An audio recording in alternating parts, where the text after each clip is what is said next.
नमस्कार दोस्तों, एडो सचिन में आप सभी का स्वागत है। आज हम 77वें गणतंत्र दिवस 2026 समारोह का एक ऐसा विश्लेषण करने जा रहे हैं जो सीधे तौर पर प्रतियोगी परीक्षाओं के लिए डिजाइन किया गया है।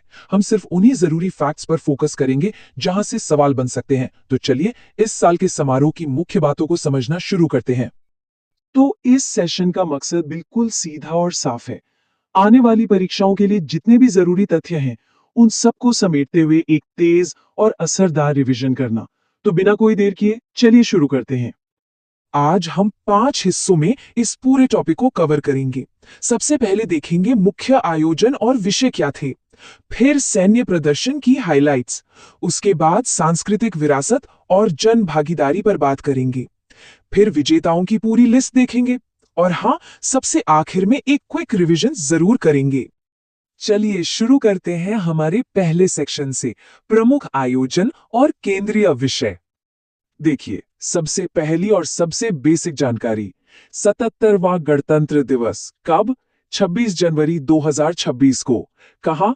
नई दिल्ली के कर्तव्य पथ पर। और हाँ, इस बार का मुख्य फोकस किस पर था? दो चीजों पर, स्वदेशी विनिर्माण और सांस्कृतिक विविधता। ये तीनों ही पॉइंट्स, तारीख, जगह और फोकस, एग्जाम के लिहाज से बहुत ज्यादा जरूरी हैं। अब बात करते हैं इस साल के थीम्स की, जो किसी भी समारोह की जान होती हैं। तो इस बार दो केंद्रीय विषय थे। पहला, वंदे मातरम के 150 वर्ष। अब यहां एक बहुत ही खास जानकारी है, इसे जरूर याद रखिएगा। ये थीम तेजेंद्र कुमार मित्रा के 1923 के एल्बम को सम्मान देती है। और दूसरा थीम था आत्मनिर्भर भारत। इन्हीं दोनों थीम्स को मिलाकर एक बहुत ही शक्तिशाली आदर्श वाक्य सामने आया। स्वतंत्रता का मंत्र वंदे मातरम, समृद्धि का मंत्र आत्मनिर्भर भारत। ये वाक्य इस समारोह की पूरी भावना को बहुत ही खूबसूरती से बयान करता है। चलिए अब आगे बढ़ते हैं और आते हैं हमारे दूसरे सेक्शन पर, सैन्य शक्ति का प्रदर्शन। इस साल मिलिट्री परेड में 3 ऐसी बड़ी और नई चीजें हुई जो सीधे सीधे एग्जाम का सवाल बन सकती हैं। सबसे पहला, एक नई बटालियन का डेब्यू हुआ जिसका नाम है भैरव बटालियन। दूसरा, सेना ने पहली बार एक नया बैटल एरे फॉर्मेट दिखाया। और तीसरा, जो कि काफी ऐतिहासिक है, यूरोपीय संघ के सैनिकों ने मार्च किया। ये तीनों ही पॉइंट्स एग्जाम के लिए हॉट टॉपिक्स हैं, इन्हें जरूर याद रखिएगा। एक और हाईलाइट था ऑपरेशन सिंदूर। इसके तहत भारत में बने हथियार यानी हमारे इंडिजिनस वेपन सिस्टम्स को दिखाया गया। ये न सिर्फ हमारी तकनीकी ताकत को दिखाता है, बल्कि आत्मनिर्भर भारत वाली थीम को और भी मजबूती देता है। मिलिट्री पावर के बाद अब बात करते हैं इस समारोह के दिल की, यानी कि सांस्कृतिक विरासत और जन भागीदारी। इस साल एक बहुत बड़ा बदलाव देखने को मिला और वो था जन भागीदारी पर जोर। इसी के तहत लगभग 10,000 विशेष अतिथियों को बुलाया गया था। ये संख्या अपने आप में बहुत कुछ कहती है कि कैसे फोकस अब आम जनता की तरफ शिफ्ट हो रहा है। तो ये खास मेहमान थे कौन? ये थे हमारे देश के किसान, कारीगर और अलग अलग सरकारी योजनाओं के लाभार्थी।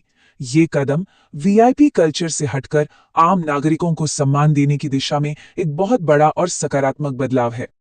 कल्चरल शोकेस का स्केल भी बहुत ही शानदार था।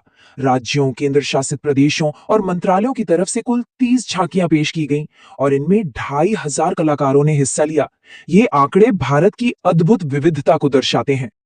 कुछ प्रमुख राज्यों की झांकियों पर अगर नजर डालें तो उत्तर प्रदेश ने बुंदेलखंड की संस्कृति दिखाई, राजस्थान ने बीकानेर की मशहूर स्वर्ण कला का प्रदर्शन किया, पश्चिम बंगाल ने वंदे मातरम और स्वतंत्रता सेनानियों को सम्मान दिया और मध्य प्रदेश ने देवी अहिल्याबाई होलकर की विरासत को प्रस्तुत किया। और अब आते हैं उस सेक्शन पर जहां से डायरेक्ट सवाल बनने के सबसे ज्यादा चांस होते हैं, विजेताओं की पूरी सूची। सर्वश्रेष्ठ झांकी के अवार्ड में एक छोटा सा ट्विस्ट है जिसे समझना बहुत जरूरी है। देखिए, 2 अलग अलग अवार्ड दिए गए। पहला है जूरी चॉइस, जो जूरी ने तय किया, और यह अवार्ड मिला महाराष्ट्र को उनकी संस्कृति और गणेशोत्सव थीम के लिए।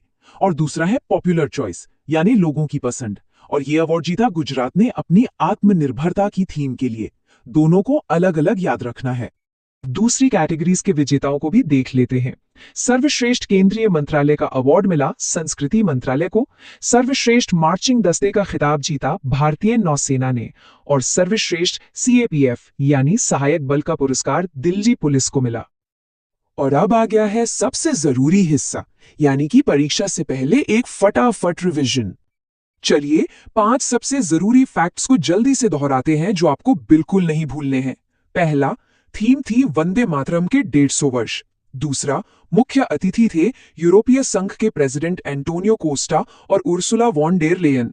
तीसरा, सर्वश्रेष्ठ झांकियां थी महाराष्ट्र जूरी चॉइस और गुजरात पॉपुलर चॉइस। चौथा, नया सैन्य गठन था भैरव बटालियन। और पांचवा, विदेशी दस्ता था यूरोपीय संघ का। तो दोस्तों, ये था 77वें गणतंत्र दिवस समारोह का एक पूरा विश्लेषण, खासतौर पर आपके एग्जाम्स के लिए। इसी तरह के और जरूरी कंटेंट के लिए एजू सचिन को सब्सक्राइब करना न भूलें।